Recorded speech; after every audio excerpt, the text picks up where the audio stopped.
During my son's wedding, the bride whispered in my ear, "Old man, you're gonna buy us a house, or I'm leaving him." I nodded silently, playing the role of a happy father, but inside I was boiling with rage. When I took the microphone, I revealed the whole truth about her. Even the police were shocked. Before we continue, please subscribe to the channel and write in the comments what time it is where you are now. The car doors slammed in sequence.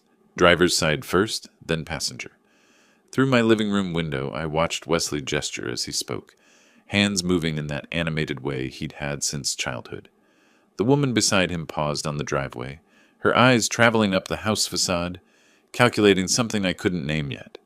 I wiped my palms on my jeans and opened the door before they knocked. "Dad, this is Trudy."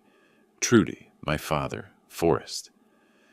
She extended her hand with a smile that reached her lips, but stopped short of her eyes. "Mr. Dixon, Wesley talks about you constantly. This house is beautiful. How long have you lived here?" 23 years. Built most of the additions myself." Her eyebrows lifted with interest that felt rehearsed. "Really? You must have quite the skill set. Wesley mentioned you own several businesses."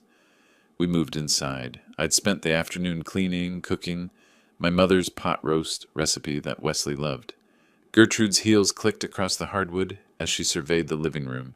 Her fingers trailed along the back of my leather sofa, then lifted a framed photograph of Wesley's college graduation. She held it at arm's length, studying not the image but the silver frame itself, turning it to catch the light. "Beautiful craftsmanship," she murmured, setting it down with care that seemed more about assessing value than showing respect. At dinner, Wesley glowed. I hadn't seen him this animated in years, not since before his mother and I split. He served the pot roast with pride, as if he'd cooked it himself. "So, Forrest, 5 auto shops across Phoenix. That's impressive. Do you handle all locations yourself?" Gertrude cut her meat into precise, small pieces. "I have managers. I mostly oversee operations now." Wesley jumped in, voice full of pride. "Dad built it from nothing. Started with 1 garage in 1989. "That's remarkable. And you're planning to retire soon?" The question hung there, specific and pointed. I set down my fork carefully. "Eventually. Haven't set a timeline." She nodded, took a delicate bite, then pivoted. "What's the square footage here? The layout is so well designed. Around 2,800. And the property value in this area must be—" She caught herself, laughed lightly. "I'm sorry, I work in marketing. I analyze everything. Occupational hazard." Wesley reached over and squeezed her hand. My son was 34 years old, successful, intelligent, and completely blind to what I was seeing.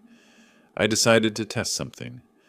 "Actually, I've been considering selling an investment property I own in Scottsdale, thinking it might be time to liquidate some assets." Gertrude's fork paused halfway to her mouth. Her eyes sharpened with unmistakable interest. "Really? What kind of property?" "Duplex. Purchased it in 2010. Market's good right now." "How much are you asking?" The question came too quickly, too eagerly. "Haven't listed it yet. Still weighing options." She leaned forward slightly. "You know, I have connections in real estate. I'd be happy to introduce you to some excellent agents. What's your expected price range?" I didn't answer directly, just smiled and changed the subject. But I'd seen what I needed to see. That flash of hunger. Quickly masked. Wesley's phone buzzed during dessert. He glanced at the screen and winced. "Work emergency. I need to take this. It's the Belmont client." He stood, mouthing an apology, and stepped onto the back patio. Gertrude rose smoothly, gathering plates. "Let me help you clean up." In the kitchen, away from the windows where Wesley paced outside, her demeanor shifted like someone flipping a switch. The warm smile vanished. Her voice dropped to a more businesslike tone. "Wesley is a wonderful man, but he needs support to get started. I'm sure you understand that as his father." I kept my face neutral, continued rinsing a plate. "Get started with what, exactly?" "Life. A real future. You know how expensive everything is now." Her smile was slight, knowing. "Wesley has a good job. He's doing fine." "Fine isn't the same as secure, is it?" She tilted her head, studying my reaction. I dried my hands slowly, meeting her gaze. "What exactly are you asking me for?" She laughed, light and dismissive. "I'm not asking for anything, Forrest. Just making conversation. Families should understand each other, don't you think?" Wesley returned before I could respond, still apologizing about the interruption. The warmth flooded back into Gertrude's expression so seamlessly I might have imagined the previous exchange. They left an hour later. Wesley hugged me at the door, his embrace tight and hopeful. "Thanks for tonight, Dad. She's amazing, right?" "She's certainly interesting." He pulled back, searching my face. "I knew you'd like her. This means everything to me." I watched them drive away, Wesley's taillights disappearing down the street. Then I walked back inside, suddenly exhausted. The bathroom light was still on.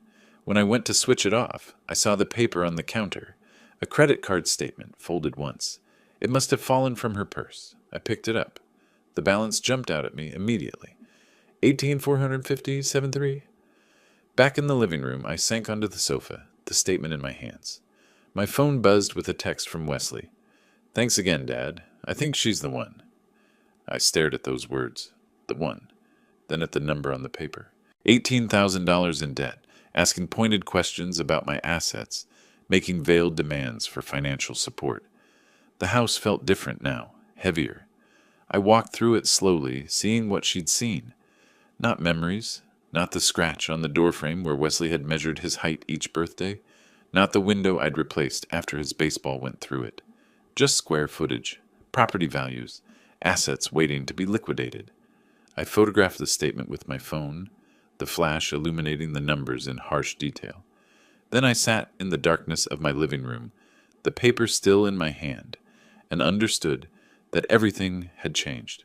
My son needed protection, and I was the only one who could see the danger. 3 days passed like a slow bleed. The credit card statement sat in my desk drawer, a physical weight I felt every time I walked into my home office. I'd rehearsed the conversation a dozen different ways, gentle, direct, evidence-based, emotional. None of them felt right. None of them ended with Wesley believing me instead of her. I called him Tuesday morning. "Can you meet me at the Camelback shop? I need to talk about something." The pause on his end told me he already knew this wasn't casual.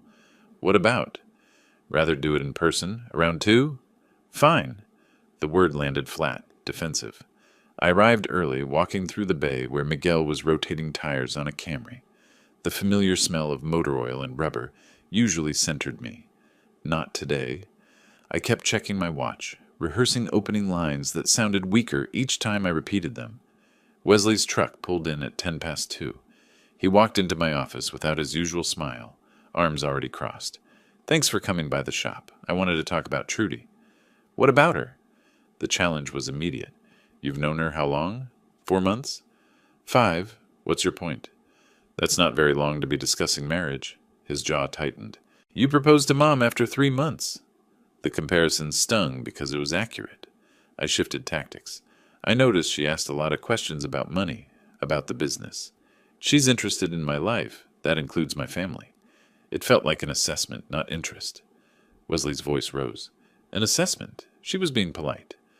"Wesley, I'm just asking you to slow down." "No, you're asking me to doubt her.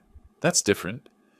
I could see I was losing him, pushing him further into her corner with every word. I reached for the drawer where I'd placed the credit card statement, then stopped. His face was already closed off, his posture rigid with defensiveness. Showing him the evidence now would only make him dig in harder. "You've been alone since the divorce." His voice dropped lower, colder. "Maybe you forgot what it's like when someone actually wants to build a future with you." The words landed like a physical blow. I kept my voice quiet, controlled. "That's not fair. Neither is this conversation. Trudy makes me happy. Why can't that be enough?" "Because happiness based on deception doesn't last. You just can't accept that I'm happy without your approval." He moved toward the door, his movements sharp with anger. "Wesley, wait." "I'm done listening." He was gone before I could form another sentence. Through the office window, I watched him climb into his truck and drive away too fast, tires squealing slightly as he turned onto the main road. I sat alone in my office, surrounded by the sounds of the shop. Air compressors hissing, the rhythmic clang of tire irons, Miguel's radio playing something in Spanish. Normal work continuing while my relationship with my son fractured. I'd handled it wrong, I knew that immediately, but I didn't know what the right approach would have been. The next day, my phone rang while I was driving home from the Mesa location. Unknown number. I almost didn't answer. "Forrest, it's Trudy. I hope it's okay to call." I pulled into an empty parking lot, put the car in park. What do you want? Her tone was sweet, conciliatory, completely ignoring my curtness. Wesley mentioned you two had a misunderstanding. I feel terrible about it. This is between me and my son. Of course, but family is important to me. She paused, and I could almost hear her smile. Wesley and I have been looking at houses, and I thought, if you helped with the down payment, maybe 80 or 100,000, it would show Wesley you support our future together. The audacity of it hit me like cold water. 80 to $100,000, framed as proof of my support for their relationship. I took a long breath before responding. You thought that, did you? It would mean so much, to both of us. Her voice carried a note of certainty, as if she'd already calculated my agreement. I'll think about it. I ended the call before she could respond.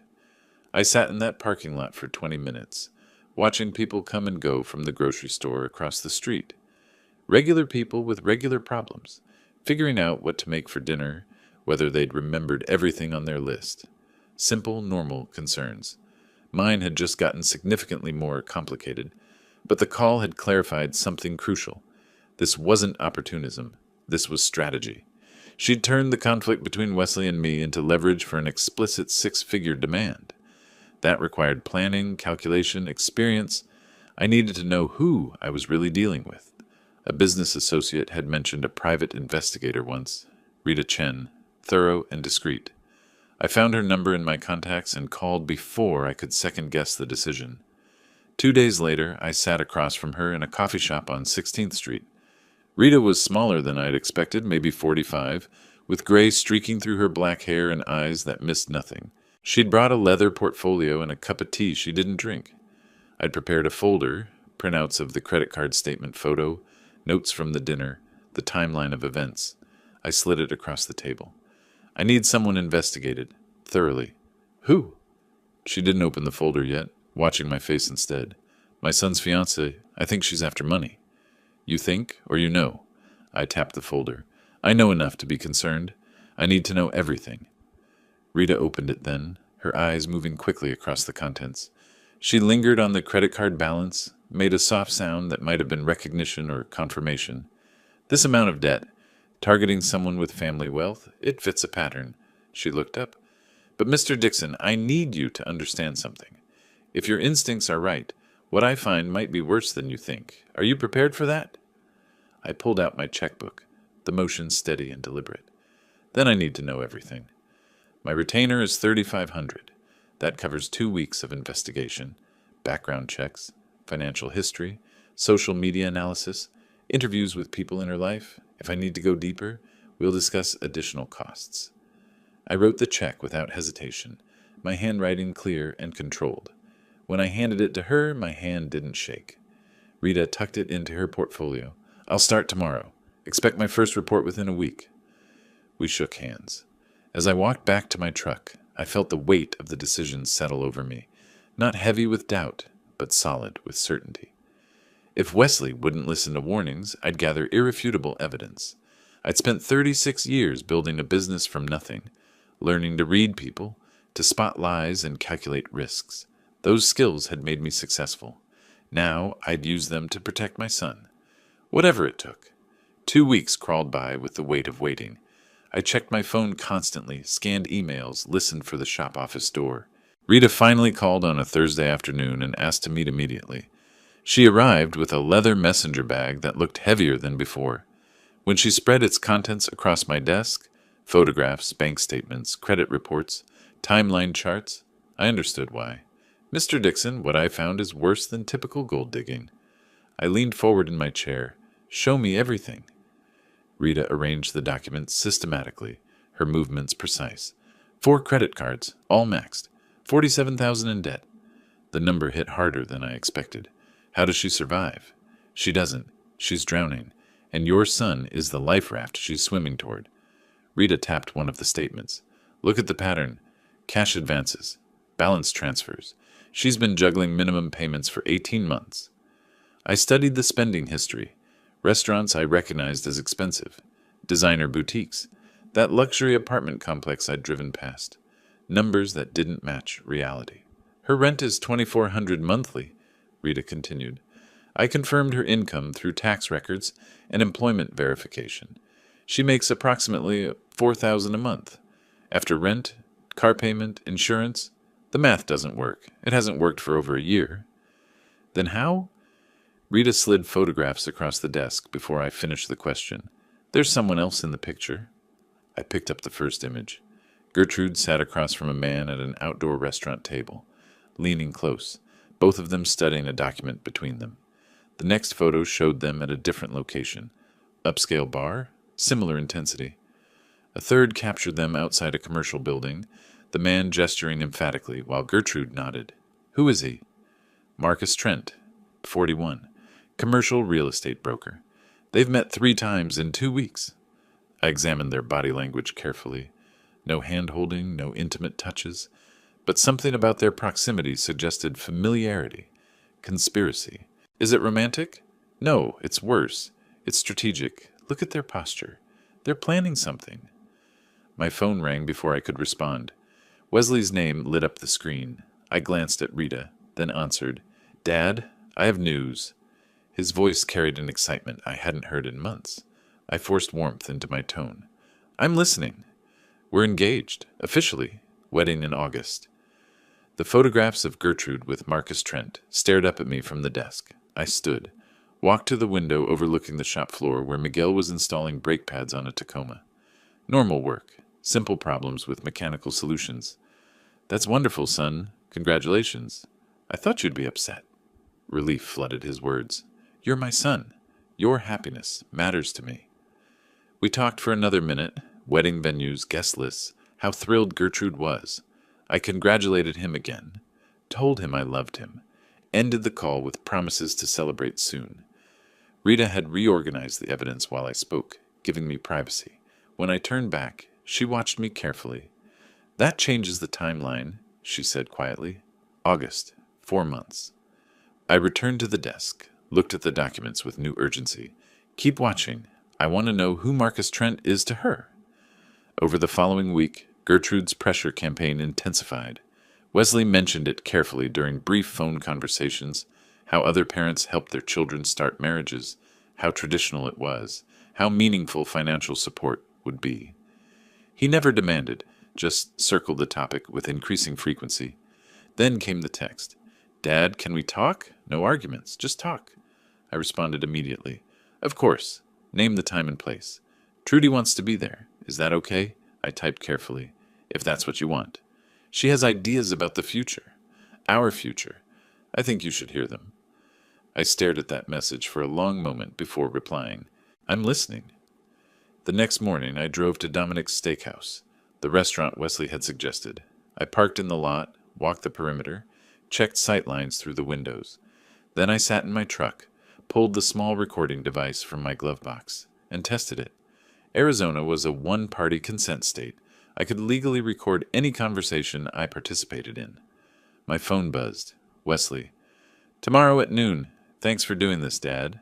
I typed back. See you then.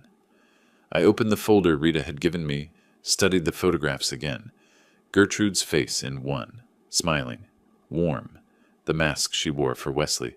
Her expression in another with Marcus, calculating, intense, stripped of pretense.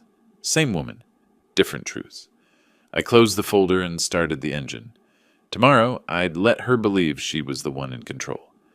Back home that evening, I stood in front of my bathroom mirror, practicing responses. Interested but cautious. Open but prudent. I rehearsed phrases until they sounded natural, until I could deliver them without the anger simmering beneath. Rita called as I was making dinner. I'm working on the Marcus connection. His financial records are clean, but there's something about their timing. Every meeting happens after he closes a major deal. Maybe he's her Mark II. Or her partner. Rita paused. Be careful tomorrow. If she's working with someone, this is more sophisticated than we thought. I promised to be careful, ended the call, and returned to my rehearsal. The performance of a lifetime started at noon tomorrow. I had 12 hours to prepare for the biggest role I'd ever play, the father considering surrender. I arrived at Dominic's 30 minutes early, requested the corner booth I'd scouted the day before. The acoustics were good. Voices carried clearly without ambient noise overwhelming conversation. Perfect for recording. I ordered water and waited, watching couples and families around me enjoying uncomplicated lunches. A father helped his young daughter cut her steak. An elderly couple held hands across the table. Simple affection untainted by deception. The recording device sat in my inner jacket pocket, already activated. My phone rested on the table, ostensibly casual, actually serving as backup documentation. Wesley and Gertrude walked in at noon. I watched them approach, his hand protective on her back, her confident stride and heels that clicked against the hardwood floor. She wore a cream blouse and carried a leather portfolio that looked expensive. I stood to greet them.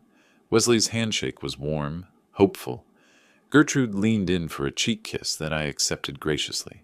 "Forrest, thank you so much for meeting with us." Her smile reached her eyes today. She'd practiced too. "Family's important. I'm glad we're talking." Wesley slid into the booth beside her, his relief visible. "This means a lot, Dad." "Really?" I met his eyes. Let him see genuine affection there. "You're my son. I want you to have a good start."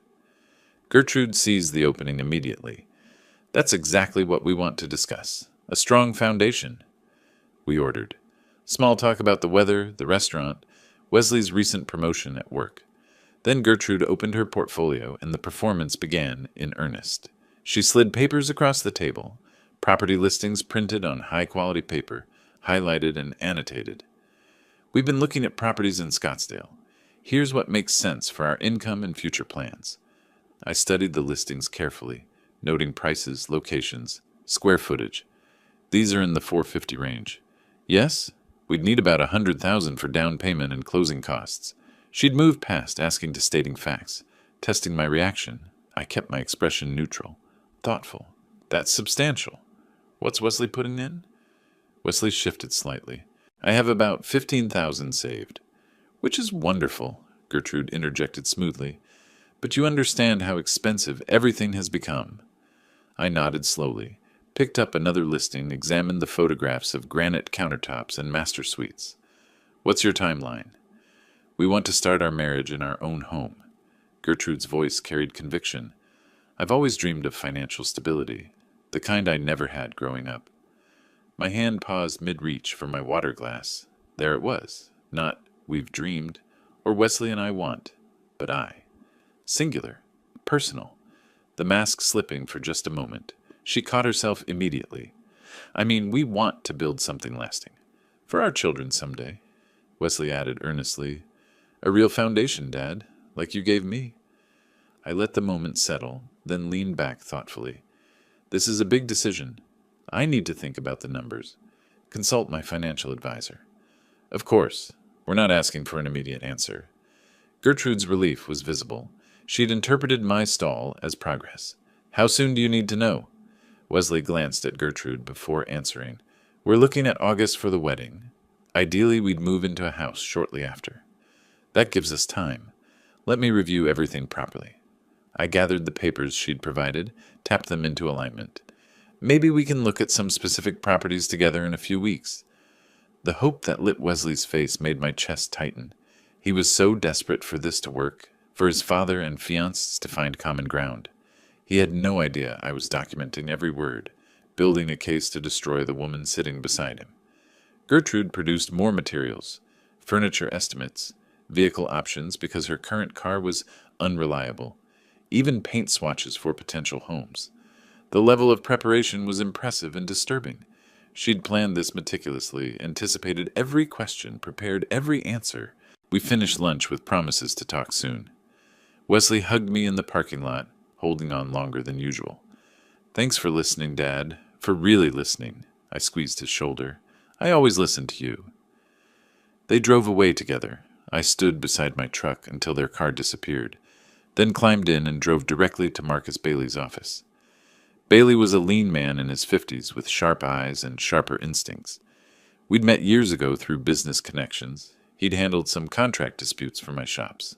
I'd called him the day before, explained I needed consultation on a family matter. In his office, I played portions of the recording. He listened without interruption, taking notes on a legal pad. When I finished, he set down his pen. She's fishing for a commitment without legal obligation. Can I protect Wesley legally? If you give them money, you can structure it as a loan to Wesley specifically, with documentation. Protects you if the marriage fails. I shook my head. I'm not giving them money. I'm gathering evidence. Bailey studied me for a moment, then continued documenting. Everything. Conversations, texts, financial records. If this goes where I think it's going, you'll need an airtight case. For what exactly? For when your son realizes what she is. You'll need proof that you were right, that you were protecting him, not sabotaging his happiness. Documentation becomes your defense against accusations of interference. I hadn't thought that far ahead, but he was right. Wesley might never forgive me for exposing Gertrude, but he'd definitely never forgive me if I knew and said nothing. Bailey walked me through legal frameworks, financial elder abuse laws, fraud statutes, even recording consent regulations. By the time I left his office, I had a clearer picture of the legal landscape I was navigating. In my truck in the parking garage, I sat with the engine running, processing everything. My phone rang. Rita Chen. I found something about Marcus Trent. You need to see this. I checked the time. Late afternoon, golden phoenix sun slanting through the concrete structure. I'm coming to you now. I started to pull out, then stopped. The folder Gertrude had left me sat on the passenger seat, all her carefully prepared materials. I picked up one of the property listings, studied the smiling stock photo of a happy couple in front of a house. I dropped it back on the seat and drove toward Rita's office, replaying Gertrude's voice in my mind. I've always dreamed of financial stability, the kind I never had. Just I, not we. That singular pronoun echoed as I drove, each repetition tightening my grip on the steering wheel. Whatever Rita had discovered about Marcus Trent, I was ready for it.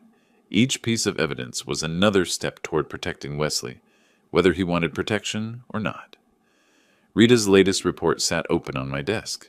Photographs of Gertrude and Marcus Trent from years ago, social media messages discussing finding the right opportunity, financial records showing they'd worked together before Wesley ever entered the picture.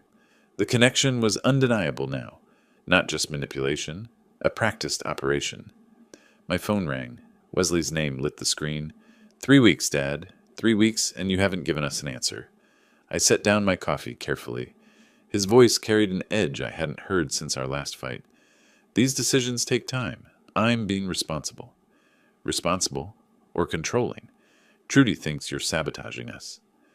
The shift in his tone told me everything. 3 weeks of daily exposure to her poison had done its work. Wesley, I need you to listen. No, I'm done listening to your suspicions and your excuses. I pulled up the video call function, pressed connect. His face appeared on screen, jaw tight, eyes hard. Behind him I could see his apartment, the space I'd helped him move into 5 years ago. I have proof, evidence that she's not who she claims. His expression twisted. You hired someone to spy on her? Do you hear yourself? I hired someone to protect you. From what? From being happy? From having a life you don't control? He was shouting now, years of buried resentment surfacing with Gertrude's careful cultivation. I grabbed the investigation folder from my desk, spread the contents in front of the camera. From being used, please, just look at these documents. Wesley's image on screen turned away, his face in profile, refusing to see. I'm not looking at anything. This is paranoid. This is obsessive. She has $47,000 in debt. She's meeting with a man named Marcus Trent, who... The screen went black. He'd ended the call. I sat staring at my phone, documents scattered across my desk, evidence that meant nothing if Wesley wouldn't see it. 4 days passed in tense silence. Then my phone rang again. Wesley's voice was different this time, softer but somehow more dangerous. Dad, we need to talk. I'm here. Trudy's pregnant. We're having a baby. The words landed with calculated precision. I kept my voice measured, careful. That's significant news. It changes things. This isn't just about us anymore. It's about our child. I closed my eyes, ran through the possibilities. The timing was suspicious, too convenient, announced right after our failed confrontation. But I had no proof, and accusing her of faking a pregnancy would make me look even more unhinged. I understand. Do you? Because our baby needs a grandfather who supports this family. The implicit threat was clear. Accept Gertrude or lose access to your grandchild. I made my decision then. Not surrender, but strategic retreat. Sometimes you have to lose the battle to win the war. 2 days later, I called Wesley from my camelback shop. The familiar sounds of air compressors and impact wrenches surrounded me, grounding me in reality as I prepared to deliver the performance. "I've been thinking about what you said. And?" His voice was guarded. "You're right. I've been too cautious, too controlling." Silence then. "Really?" "A grandchild changes everything. After the wedding, we'll sit down and work out how I can help." "Dad, thank you. This means everything." The relief in his voice made my chest tighten. I ended the call and stood motionless in my office, letting the shop noise wash over me. Miguel knocked on the door frame. "Boss, you okay?" "Fine, just handling family business." He nodded and left. I pulled out my phone and called Rita. "I need you to verify something. The pregnancy. Can you check if it's real?" "Medical records are protected, but I have contacts in the healthcare network. I can look for prenatal appointments, obstetric care. If she's actually pregnant, there should be a trail." "Do it," discreetly. While Rita worked her channels, I received the call I'd been dreading. I found her pattern. 2 previous engagements. I sat forward in my chair. "Tell me everything." Tucson, 2019. Dentist, 42 years old. Engaged for 4 months, then nothing. Flagstaff, 2022. Contractor, owned 3 properties. Engaged for 6 months. Broke it off suddenly. "Did you talk to them?" "Tried. Both declined to discuss it. Whatever happened, they don't want to revisit it." I leaned back, staring at the ceiling. That tells us enough. She's done this before. Wesley isn't her first target. He's just her current one. There's more. I pulled social media archives. She was posting photos with the Flagstaff contractor. Fancy restaurants, vacation spots, living well beyond what her income supported. Then suddenly, all posts disappeared. Complete scrub. Because the engagement ended and she moved on to the next opportunity. Exactly. And now she's doing the same with Wesley. That evening, I created a new folder at my desk. Labeled it simply, Evidence, Complete Pattern. Inside went Rita's findings about the previous engagements, the Marcus Trent connection, financial records, surveillance photos, everything organized chronologically, building an undeniable narrative. My phone buzzed. "Wesley, Trudy and I picked August 15th for the wedding. Hope you'll be there, Dad." I stared at that date. August 15th. Less than 3 months away. I typed back, "I'll be there." 2 days later, I met Rita at a coffee shop on 16th Street. She slid a thick folder across the table. Professional binding, tabbed sections, comprehensive documentation. "This is complete," she said. "Financial records, surveillance photos, Marcus Trent's involvement, the previous engagements, communication records, everything." I opened the folder, flipped through pages of meticulous work, bank statements showing debt accumulation, photographs of Gertrude with Marcus, their body language unmistakably conspiratorial, social media archives showing her with previous fiancés, the same pattern repeating, credit card bills, spending records, the mathematical impossibility of her claimed lifestyle. My phone buzzed again. Another text from Wesley. "We're finalizing details. This is really happening." I looked up at Rita. "I'll be there," I said quietly, "and so will all of this." I closed the folder, placed my hand flat on top of it. The weight of evidence, the burden of truth. As I stood to leave, Rita stopped me. "Once you do this, there's no going back. Wesley might not forgive you, at least not right away." I met her eyes.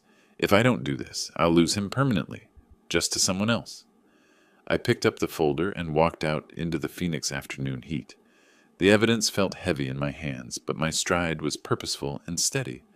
I had 3 months to prepare for the most important confrontation of my life. Marcus Bailey's office was on the 14th floor of a glass building downtown. I took the elevator up with the evidence folder in a leather briefcase, feeling the weight of what came next. Bailey greeted me at his office door, noted my expression, offered coffee. I declined. We sat across from each other, his large desk between us like a courtroom barrier. I placed the briefcase on the desk, opened it, removed the folder. "I need you to verify every piece of this is legally obtained and admissible." Bailey pulled the folder toward himself and began to read. An hour passed. He worked methodically, reading glasses perched on his nose, making notes in margins. Occasionally he looked up to ask a question. Where did the private investigator get the financial records?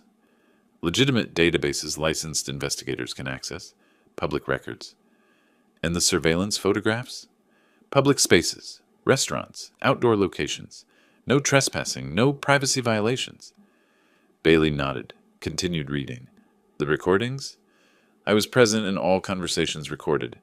Arizona is one-party consent. He set down his pen finally. Then legally you're clear. All of this is admissible if needed.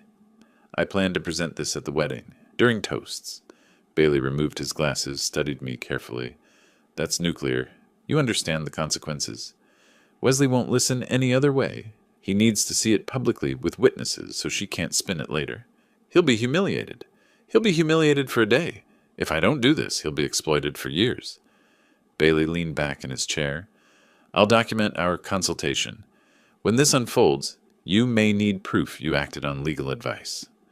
Over the following weeks, I worked on my presentation, late nights in my home office, computer screen glowing blue in the darkness. I scanned documents, created slides, wrote accompanying narrative. Each piece of evidence got its own section.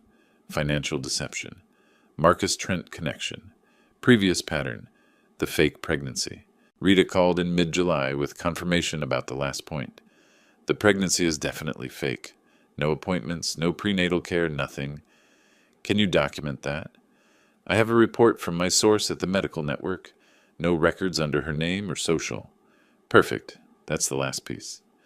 Mr. Dixon, are you ready for this? I saved another backup of my presentation to a USB drive.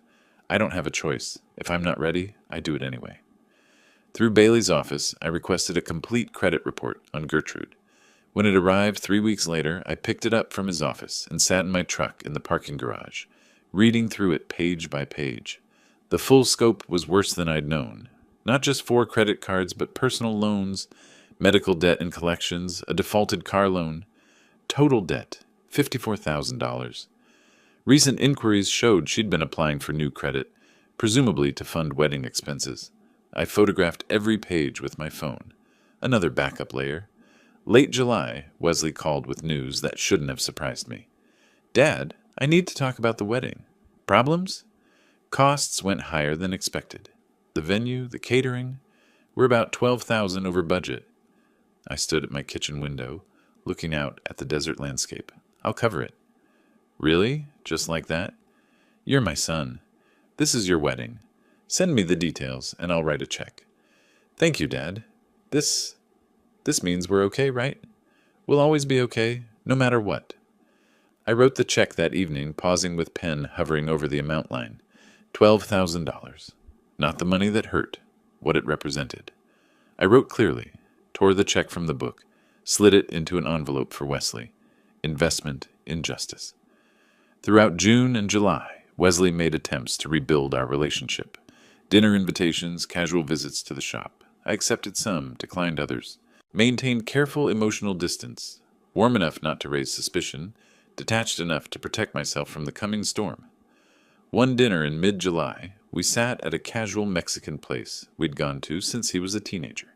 He talked about wedding plans, about the baby coming, about their future. Trudy's excited you're coming to the wedding. It means a lot to her. I wouldn't miss it.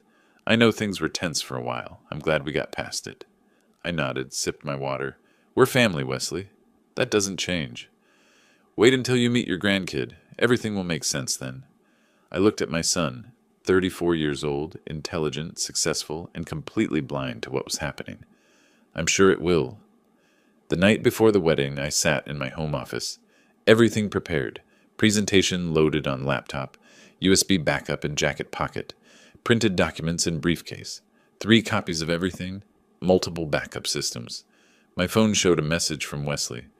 Tomorrow's the big day. Glad you'll be there, Dad. I typed back. Wouldn't miss it for anything. I stood, walked to my bedroom, laid out my suit.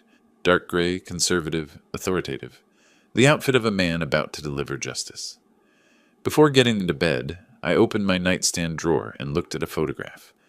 Wesley as a young boy, sitting in my first auto shop, holding a wrench almost as big as he was, grinning at the camera. 7 years old, gap-toothed, completely trusting that his father would always protect him. I touched the glass over his face.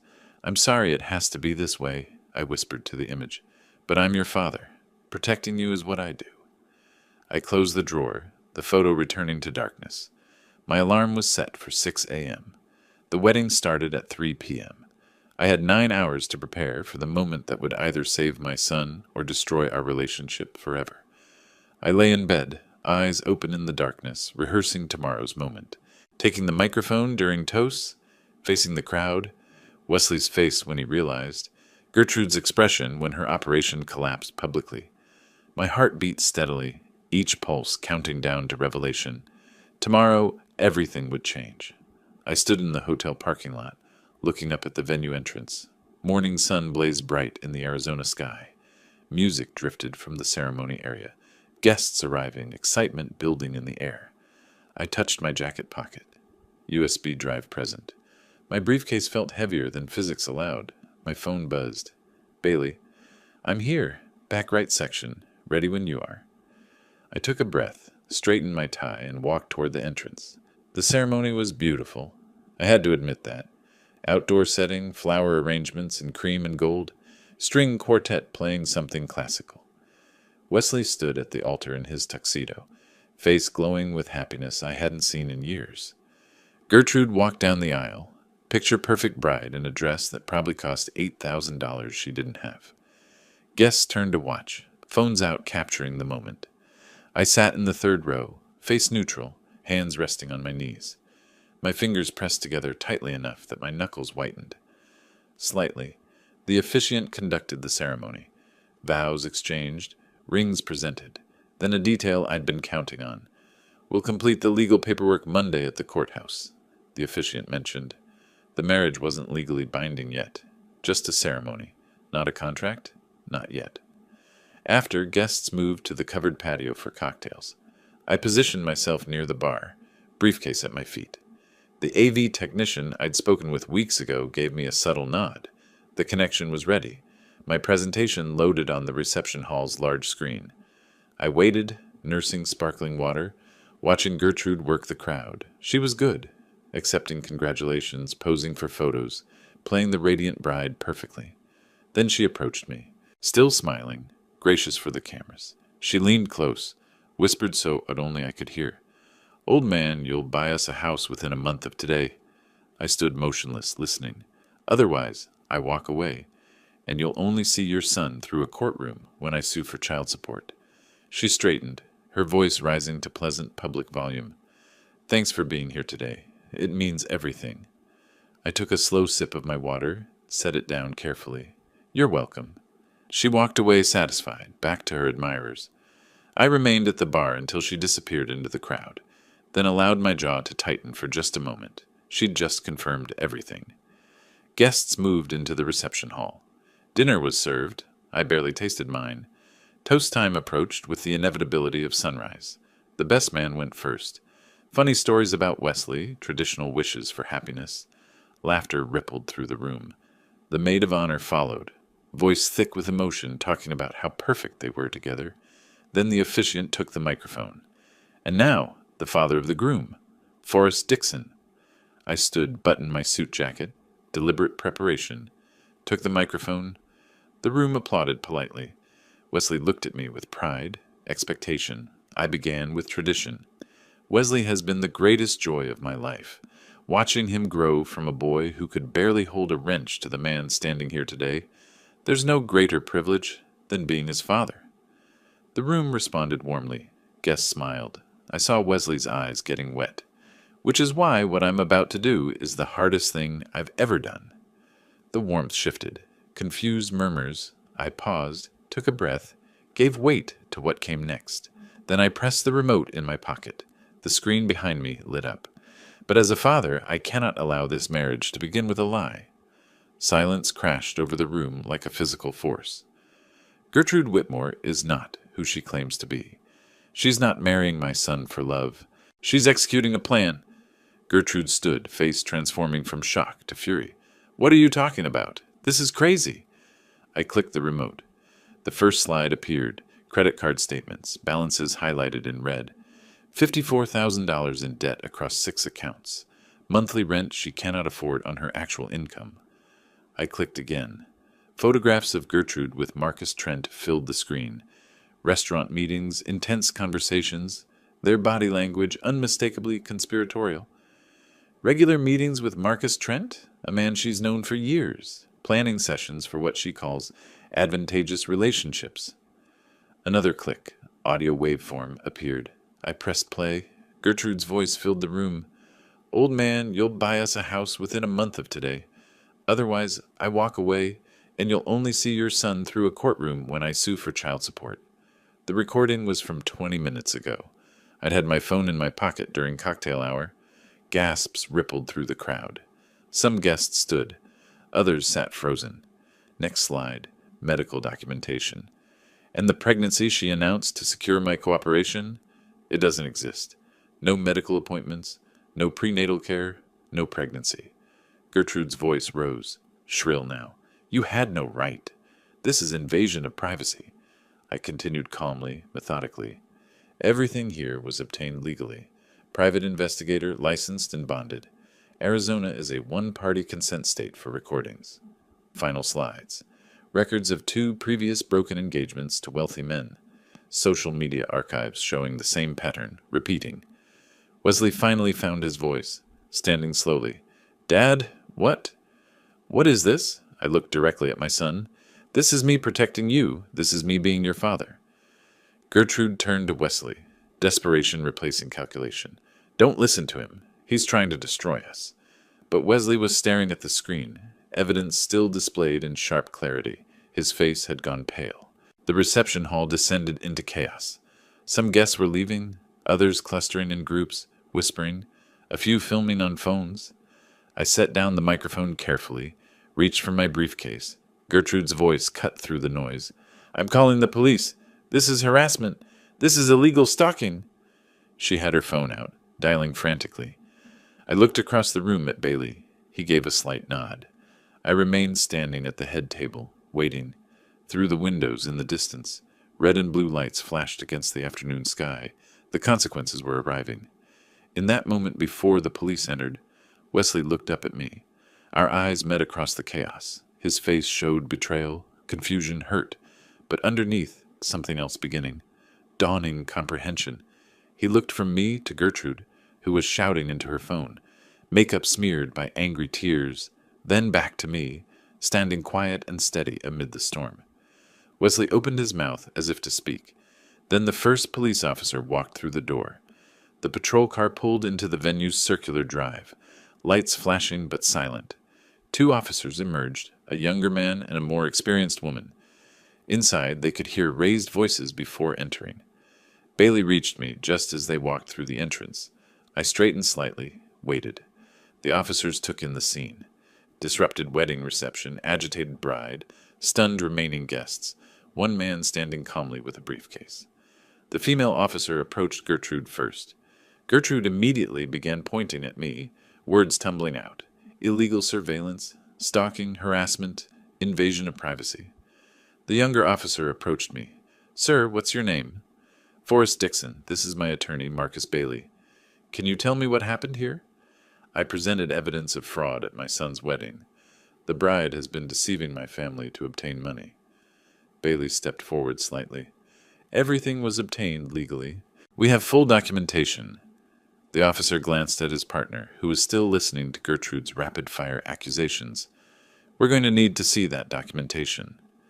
20 minutes later, a detective arrived. Badge identified her as Sarah Morrison. Experienced, sharp-eyed, carrying a tablet, and an air of professional competence. "I'm Detective Sarah Morrison. Who called this in?"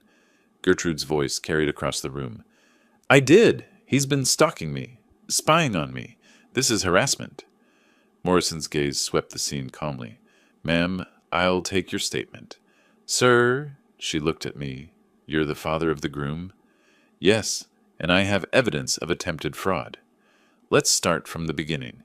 Everyone involved, conference room. Now." Her gesture redirected people like traffic. We followed, me, Bailey, Morrison, and the male patrol officer, to one conference room, Gertrude and the female officer to another. In the private space, Morrison pointed to chairs. We sat. I placed my briefcase on the table, opened it, removed organized folders. This private investigator, Rita Chen, you hired her? Yes. In February. $350 an hour, standard rate. And she's licensed in Arizona? Bailey provided the license number. Fully licensed and bonded. All surveillance was conducted in public spaces. No trespassing, no illegal wiretaps. Morrison checked her tablet, made calls to verify Rita's credentials. She reviewed documents methodically, credit reports, surveillance photos, time-stamped location data. And these recordings? I was present in all conversations. Arizona is one-party consent. That's correct? Morrison flipped through more pages, occasionally stopping to read carefully. She made notes on her tablet, photographed certain documents. After 40 minutes of review, she closed the folder she'd been reading and stood deliberately. Excuse me. She walked from our conference room to where Gertrude was being interviewed, carrying specific documents. Through the slightly open door, I could hear the shift in questioning. Ms. Whitmore, did you tell Wesley Dixon and his father that you were pregnant? That's private medical information. The medical records here show no pregnancy, no appointments, no prenatal care. He had no right to access my medical records. These aren't your records. They're confirmation that no records exist under your name at any major Phoenix hospital or clinic. A pause. I might have been mistaken about the pregnancy. Did you request money from Forrest Dixon based on this pregnancy? The conversation continued, but Morrison closed the door. Bailey leaned toward me. She's good. She caught the fraud angle immediately. We waited another hour. The conference room felt stuffy despite air conditioning. I could hear hotel staff in the reception hall, dismantling decorations, the sounds of a celebration being erased. Finally, Morrison returned to our room. She sat across from us, tablet between her hands. Mr. Dixon, you're free to go. I'll be opening an investigation into Ms. Whitmore's actions, specifically the false pregnancy claim used to solicit money. That could constitute fraud. I'll need formal statements from you and your son in the coming days. I nodded, began packing materials back into my briefcase. Bailey shook Morrison's hand professionally. Thank you, Detective. We exited the conference room. The reception hall was nearly empty now, just hotel staff cleaning up, flower arrangements still on tables like abandoned monuments. Wesley sat alone at the head table, still in his tuxedo. Gertrude was near the entrance, speaking to the female patrol officer, her voice lower now, defeated. I walked toward my son. Wesley looked up, saw me coming. The space between us felt vast, despite being only feet. I stopped a respectful distance away, waiting to see if he wanted me closer or needed space. His face was impossible to read. Behind us, staff dismantled the head table. The screen that had displayed evidence was dark. The celebration that was meant to happen here was long gone. I held my briefcase in one hand, months of work contained in leather and paper. Wesley finally spoke, voice raw.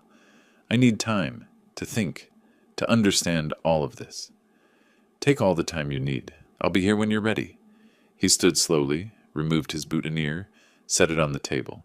Small gesture of rejection. He began walking toward the exit. Then he paused.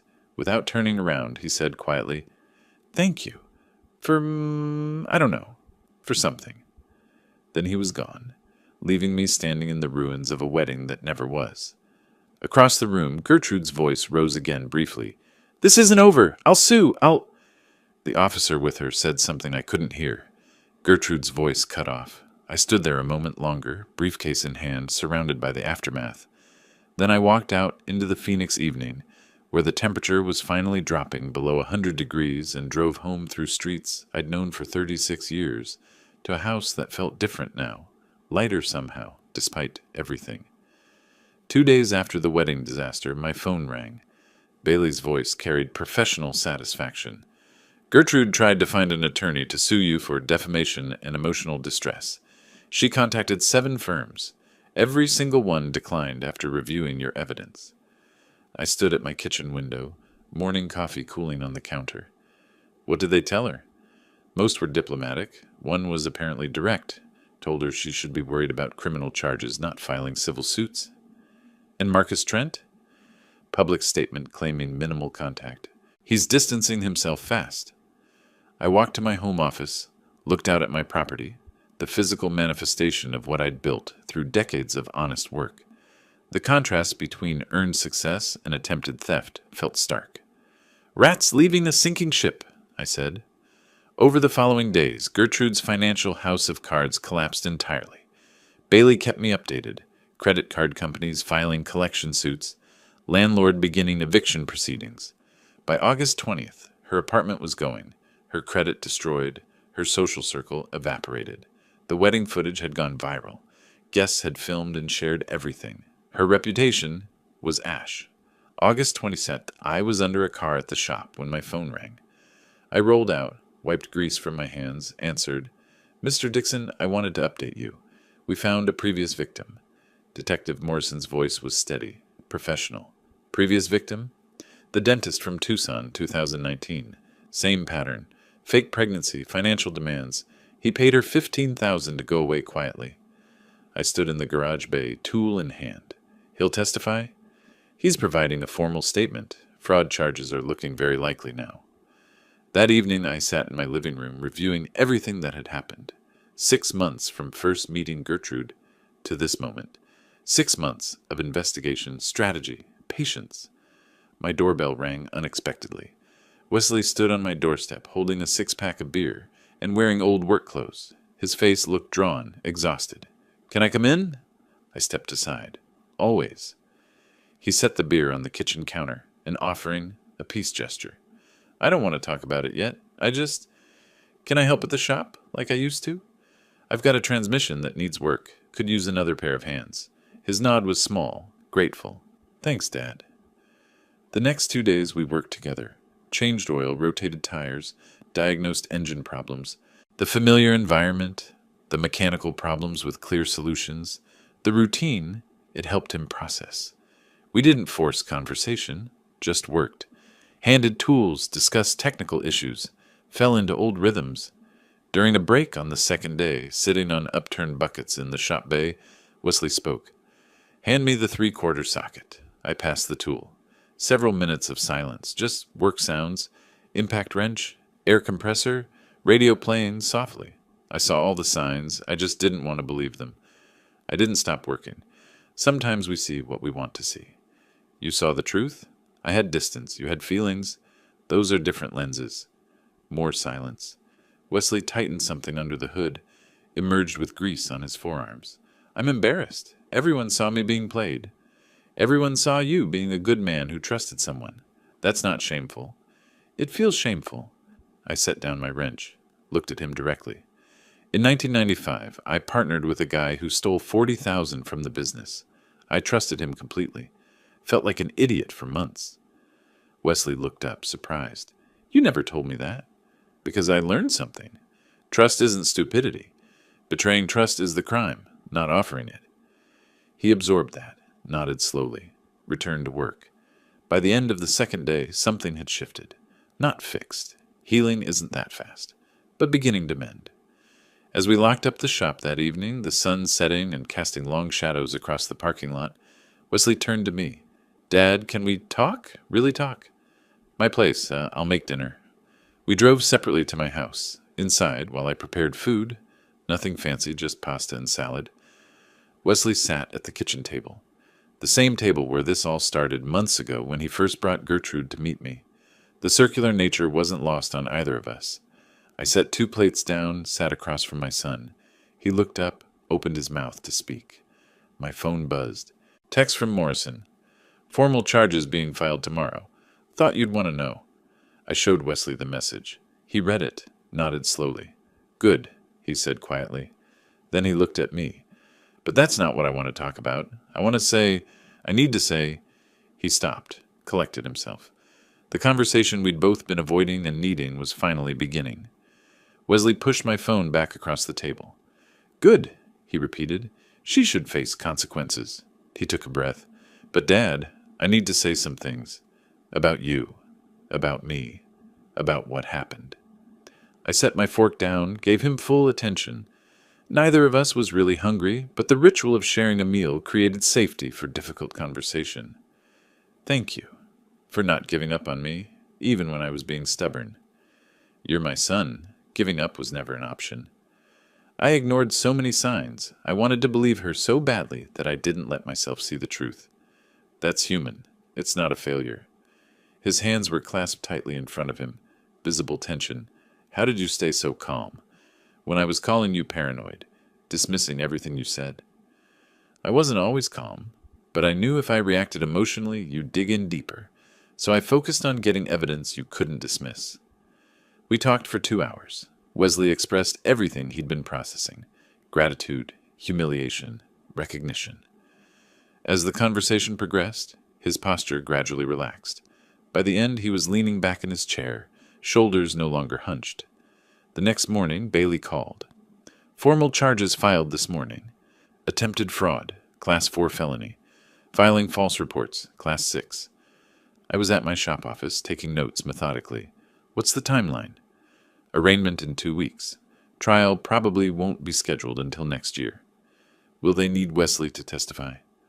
Eventually, yes. He's listed as a victim, but not for months. Good. He needs time to heal first. I closed my notebook with finality. This chapter was moving toward conclusion. Over the following days, Wesley systematically removed Gertrude from his life, changed locks on his apartment, blocked her number, returned items she'd left at his place. Each action was quiet but purposeful, mimicking my methodical approach. He sold the engagement ring to a jeweler, took less than he paid, didn't care about the money, just needed it gone. August 29th, Bailey presented me with a cost analysis. Total investigation expenses, $5,400. Rita Chen's fees, attorney consultations, document preparation. You have every right to file for restitution. $15,400 in documented expenses. I ran my finger down the itemized list, each expense representing a step in protecting my son. She doesn't have it. She'll never have it. Doesn't mean you can't file judgment, garnish wages if she ever works again. What would that accomplish? She's already facing criminal charges. Her life is destroyed. It would make you whole financially. I pushed the paper across the desk to Bailey, the gesture physically representing release. I am whole. My son is safe. That's what mattered. August 30th, evening. Wesley came to my house. We sat on the back terrace as the sun set. Peaceful evening. Temperature finally cooling after another scorching Arizona day. We held bottles of beer, comfortable in outdoor chairs, not looking at each other constantly, sometimes gazing out at the yard, at the darkening sky, comfortable silence between sentences. I owe you an apology for not trusting you, for everything I said. You don't owe me anything. You were in love. Love makes people vulnerable. Still, you were right, and I should have listened. Being a father means protecting your children, even when they don't want protection. Wesley laughed quietly. Next time, I'll listen to your concerns earlier. Next time, bring me someone who loves you for you, not for what I have. Deal. Though it might be a while before I trust anyone again. Take your time. The right person will be worth the wait. We sat in silence for several minutes. The sky transitioned from orange to purple to deep blue. Stars began appearing. Soft outdoor lights illuminated the terrace. Insects chirped in the distance. Wesley finished his beer, stood prepared to leave. I walked him to the door. At the threshold, he paused, turned, offered his hand. I took it. Firm handshake. Then he pulled me into a brief, tight hug. When we separated, both of us nodded, understanding passing between us without words. Wesley walked to his car, waved once before getting in. I watched him drive away, taillights disappearing down the street. I returned to the terrace, sat back down in my chair, looked up at the now dark sky full of stars, allowed myself a small, satisfied smile. The work was done. My son was safe. Justice was served. I picked up both empty beer bottles, carried them inside, turned off the outdoor lights, closed the door on this chapter of our lives. Outside, the empty terrace chairs sat in darkness, stars visible above. The peacefulness of resolution. No more battles to fight, no more evidence to gather, no more threats to counter. Just a quiet August evening in Phoenix, and a family that survived betrayal by standing together when it mattered most. If you liked this story, please like this video, subscribe to the channel, and share your impressions of this story in the comments. To listen to the next story, click on the box on the left. Thank you for watching.